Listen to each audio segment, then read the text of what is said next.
this thing over with. You see the hatred he's got for Putin. It's very tough for me to make a deal with that kind of hate. He's got tremendous hatred. And I understand that, but I can tell you the other side isn't exactly in love with, you know, him either. So it's not a question of alignment. I'm aligned with the world. I want to get the thing set. I'm aligned with Europe.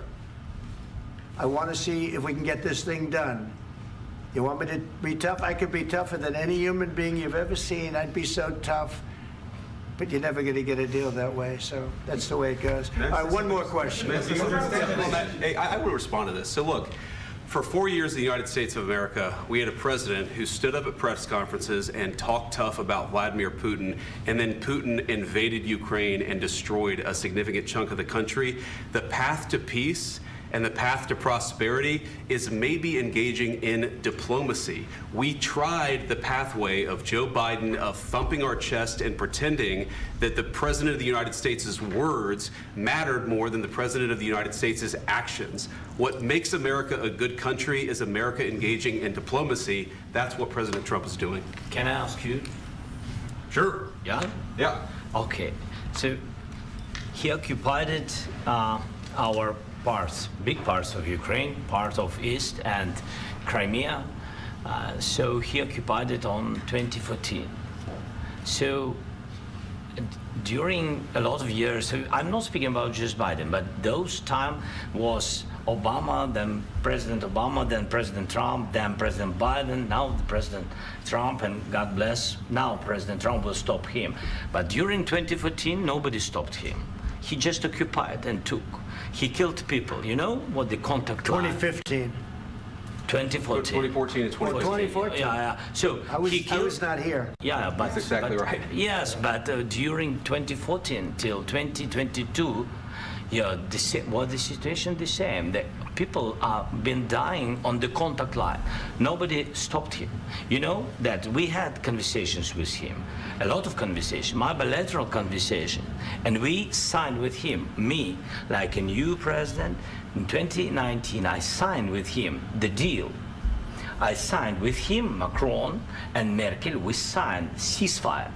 Ceasefire, all of them told me that he will never go. We signed him with gas contract, yes, but after that, he broken this ceasefire. He killed our people and he didn't exchange prisoners. We signed the exchange of prisoners, but he didn't do it. What kind of diplomacy, JD, you are speaking about? What do you mean? I'm talking about the kind of diplomacy that's going to end the destruction of your country. Yes, but if you Mr. President, with respect, I think it's disrespectful for you to come into the Oval Office and try to litigate this in front of the American media. Right now, you guys are going around and forcing conscripts to the front lines because you have manpower problems. You should be thanking the President for trying to bring an end to this conflict. Have you ever been to Ukraine that you say what problems we have? I have been to. Count once. I've actually watched and seen the stories, and I know what happens is you bring them on a propaganda tour, Mr. President.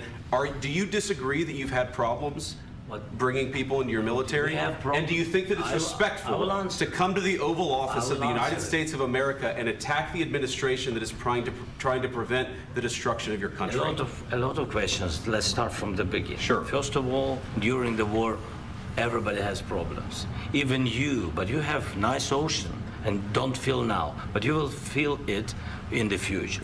God bless. You don't know that. God bless. God bless. You will not have a war. Don't tell us what we're going to feel. We're trying to solve a problem. Don't tell us what we're going to feel. I'm not telling you. Because you're in no position to dictate that. That's exactly what you're doing. You're in no position to dictate what we're going to feel. We're going to feel very good. You will feel influence. We're going to feel very good and very strong. You will feel influence. You're right now not in a very good position. You've allowed yourself to be in a very bad position, and he happens to be right about it. From the very beginning of the war. You're not in a good position. You don't have the cards right now. With us, you start having cards. Right now, you don't. You're playing cards. You're playing cards. You're gambling with the lives of millions of people. You're gambling with World War III. You're gambling with World War III.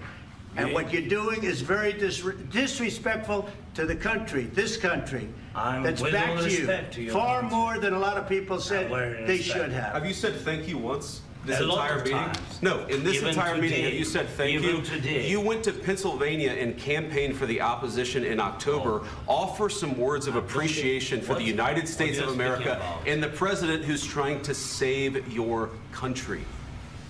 Please, you think that if you will speak very loudly about the war, you He's can... not speaking loudly. He's not Yeah. speaking loudly. Your country is Can I- in big can I- trouble. can I Wait a answer? minute. No, Can you've I done a lot answer? of talking. Your country is in big trouble. I know. You're not winning. I know. You're not winning this.